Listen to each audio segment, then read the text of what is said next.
dami nating ganap today. Nag-blood test tayo. This is my 6th day of cycle, kaya nag-blood test tayo. Tapos, andito tayo sa Mildura Central Mall. Magpapa-eye check-up tayo. Let's go! Nandito na ako sa bahay. Anyway, pumunta ako for an eye appointment. So, every time we go there, wala talagang problema in terms of appointments doon. Like, nag-walk-in lang kami. My appointment, Michelle's appointment, and then yung another appointment ni Michelle, all the time, nag-walk-in lang kami. Ang problema today is, ang dami nakabook. So, confident ako na after the shift, I can have it done. Pero, hindi possible. So, I have to go back at 3:30 tomorrow. May nagpa-appointment na talaga ako and it's gonna be 3:30. So, hopefully, maka-out ako ng work pretty early. Also, I was thinking medyo na-concern ako sa car because I don't know if I share it with you na yung car ni Michelle ipapacheck ko because I'm about to go to Adelaide very, very soon. So, iniisip ko na if ever tomorrow ko pa siya dapat ipacheck. So, I've already booked it to a mechanic bukas. Iniisip ko kasi parang ang time para i-fix siya is just like a day, and what if hindi siya ma-fix in the day? So, yung ginawa ko is nagpatawag-tawag ako ngayon, and then finally, I found one mechanic na okay lang sa kanya and i-drop off ko yung car tapos i-check niya bukas. At least man lang, mataas yung panahon na andun yung car na ma-check nila. So, let's do this now, guys, para matapos na siya kasi ang daming ganap. Ang daming ganap this past few days. I was very busy, actually. Ang dami kong iniisip, not just my injections and everything. Yung bahay ko pa, guys, ang dami ko talagang ginagawa sa bahay ko na sabi ko, ay, nako, grabe.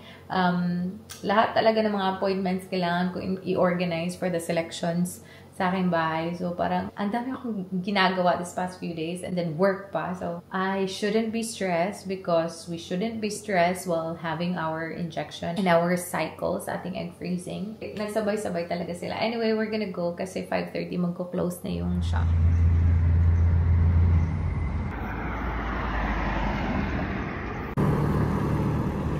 Oh my God, tapos na yung ating errands today. Ano ba yan? It's already 5:30.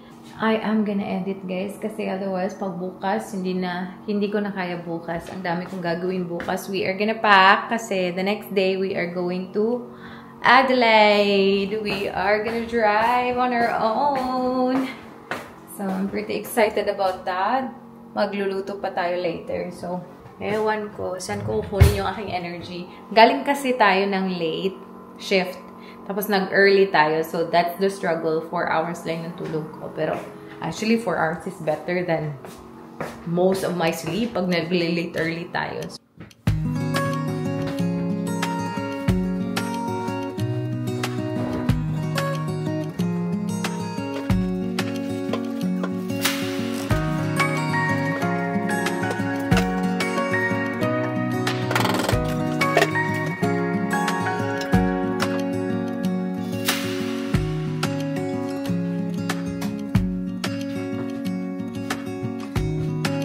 Hi guys! Nag-knock pala ako, guys. And you know what? Today, we are gonna have 2 injections na.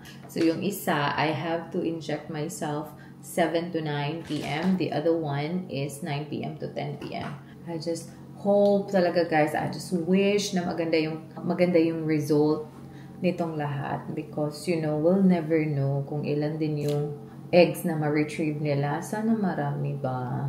And then they go, and then they will freeze it, and hopefully if maraming eggs, may more chances na sana mag-mature din yung mga eggs, and then I can use it later if gusto ko man siyang gamitin. So I just really, really hope na mag-work to siya sa akin. Pero I really have to do this, otherwise baka mag-regret ako sa life. I know it's very expensive. Na-shock ako. Ang mahal-mahal pala talaga nito. I just received my quote few days ago. Ang mahal niya, but that's okay. Isang bag lang yan. Hindi na natin iisipin yung presyo.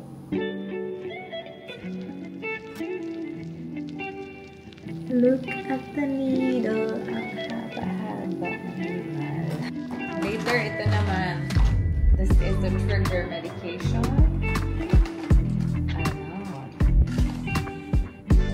Labda ka. Dapat ka gusto na yung injection.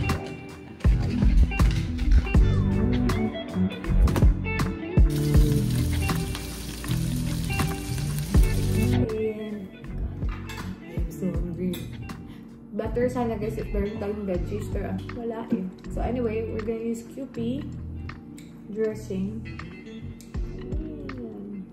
Feeling ko ang dami-dami ng ulam natin.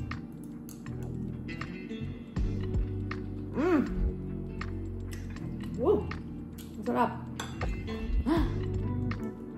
Yung isa baon ko yung bukas. That was very easy cooking guys. Ang sarap na nun. Ang problema lang, salmon is very expensive. Like this salmon is expensive. Guys, we are full and now we are due for our other injection, which is this one. You have to set an alarm. Dalawa na yung alarm natin. So yes. Ay, let's do this guys. Shit, dako lagi nga needle ay.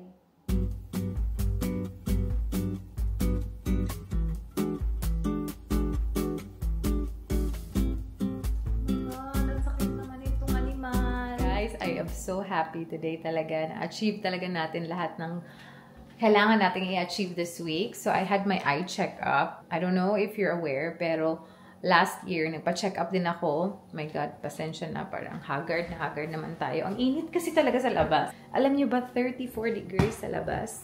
So, very good talaga yung ating day today, guys. Kasi nga, after ng work, akala ko talaga very early ako makaka-uwi. Pero hindi siya possible. And then, nag-Uber lang kaya ako. So, nag-antay na naman ako. So, my eye appointment is scheduled at 3:30.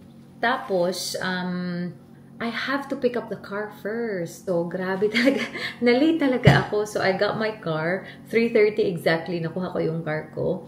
And then, car ni Michelle. And then, after niyan, pumunta ako sa eye appointment. And I was like, okay na ako. Okay lang na hindi ko magawa yung eye appointment because I have something else to do. Yung sunnies ko, gusto ko siyang ipa-change ng lens because yung mga sunnies ko, hindi ko na siya masyadong nagagamit talaga. So, I bought a lot of contact lens last year. Yung mga gala natin sa Thailand, ang dami kong binili na contact lens. But after my appointment na meron nga akong retinal tear, hindi na ako nag-contacts at all because I was thinking na maybe trauma from the contact lens.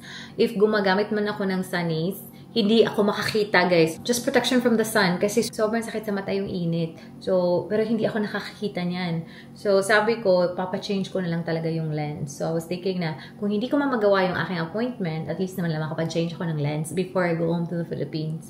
So, yung Prada na glasses ko, yun yung pina-change ko ng lens kasi sayang naman din kasi hindi ko nagagamit. Tapos ang mahal-mahal.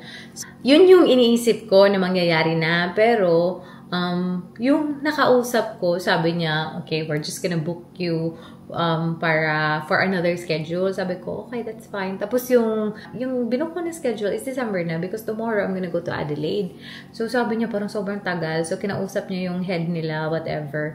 Tas napa-insert nila ako. So they were able to insert me talaga or to squeeze me in sa schedule nila. And nagawa talaga lahat. Chinek yung mata ko and according to the optometrist, there was no change at all. So, nung nakita nila na spot or spotting sa aking mata. And according to him, I don't really think it's a tear. It's a spot. But I'm not really sure what caused it. Sabi niya, baka idiopathic daw. So, he's not really too sure kung ano yung nangyari. He's not too sure din if ever trauma ba talaga siya. So, sabi niya, I'm not gonna refer you to a specialist, eye specialist. You just have to have your eye checked every year. Ang tingnan natin. Kasi wala din naman akong changes sa aking mata eh. Like, my vision is fine. Wala talagang changes. So, sabi niya, if ever may mga changes ka man na maramdaman, then that's the time that you have to have your eye checked again and maybe we're gonna refer you to a specialist. But as of now, he's not really worried. So, I'm very happy. Kasi, nung sinabi din niya na, I don't think it's a tear. I think it's just a spot. So, sabi ko, okay. So, sabi ko, okay. Parang na-at peace ako sa sinabi niya. Hindi naman ako masyadong takot in a way because wala nga akong changes na nakikita sa vision ko. Anyway, I'm so happy kasi nga, nakuha natin yung car. Okay na yung car. Dinadrive ko yung car kasi mayroon nga akong clunking sound na naririnig whenever I turn to the right. So, ngayon, trinay ko talaga, paikot-ikot ako dito sa parking lot namin. Wala na talaga yung sound, guys. Because tomorrow, I'm gonna drive to Adelaide on my own. So, sabi ko, hindi ako masyadong marunong sa car. So, I really have to make sure that this is gonna drive fine. So, happy talaga ako, nagawa natin lahat. Kahit na late ako, ang bait-bait talaga ng mga staff sa Specsavers dito sa Mildura. Ay, grabe. Sabi ko, bait nyo naman. Sorry talaga na late ako talaga kasi hindi ako pwedeng sobrang mag-early ng out sa work. Hindi kaya kasi naging busy. I'm gonna start packing and happy lang talaga. May nag-last day pala sa work. Yung kasama namin, kainuman natin dito one time, si Madam Kirin. And yun, hindi nga ako nakapag-goodbye ng maayos pero okay lang naman.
My favorite, the Dual Essence by COSRX.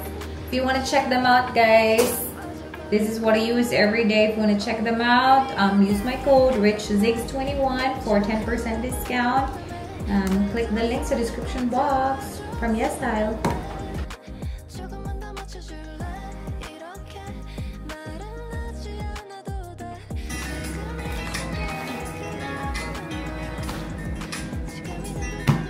Wait, Siri, alarm at 6:30. Good morning, guys. Oh my god, today is the day. Today is the day. I'm just tidying everything up. Hopefully wala tayong maiwan. I'm gonna bring some food, especially mga fruits kasi medyo matagal tayong mawawala.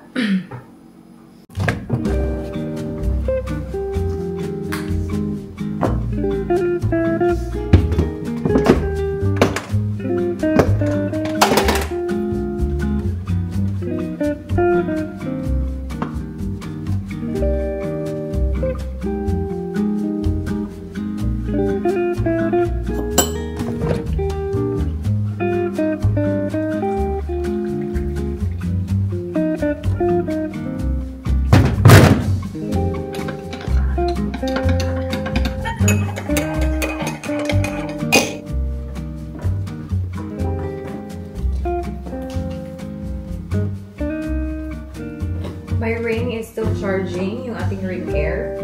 So, after that, I will put all the chargers here and it should be good. I'll put the toiletries here.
We're just gonna finish our coffee, guys, and we are gonna go time check. It's 6:41.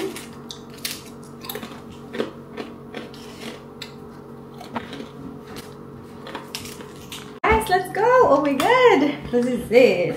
Sana lang talaga wala akong makalimutan. Diyos ko, Lord. Sana lang. Okay. Mag-unload pa tayo ng mga gamit.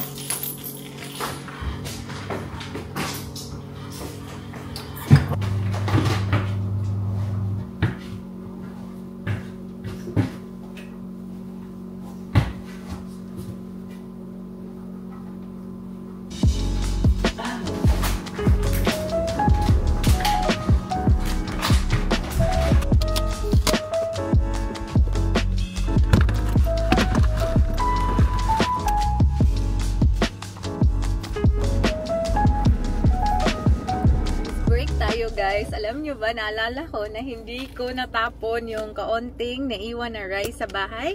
So, I have to go back. Otherwise, magkaka-worm yun. At saka, magiging mabaho. Okay. Actually, nakapag-break na ako. Nakapag-lunch na naman tayo. The car is really hot. I'm very concerned about our medication. Baka nag-melt na yung ice natin. As much as I don't want to do this, guys, pero I really have to. Oh my Lord. Ay, ma-hurt ko sa rice, Lord. Dadali natin to sa ano, guys. Parang sakit-sakit naman. Itatapon lang natin. Parang ang dami kasi.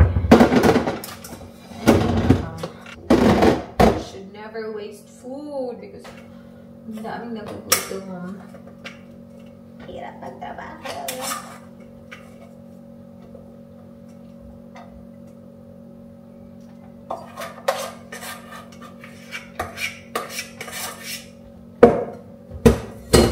Have used it.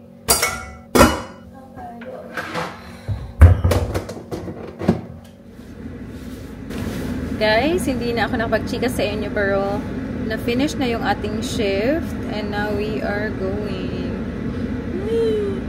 Hindi ako nakabili ng kape so on the way na lang. God, 4 hours and 33 minutes yung ating drive. Let's go, guys. Let's go, let's go. Uy, kainit na. Jesus Christ. Let's pray to God that we're gonna be awake. Yan yung problema. Nag-morning shift tayo eh. This is a good day as any to start the rebuilding life. Pray to God that it's gonna be a safe drive. That we're gonna stay away. The old one's gone on the night.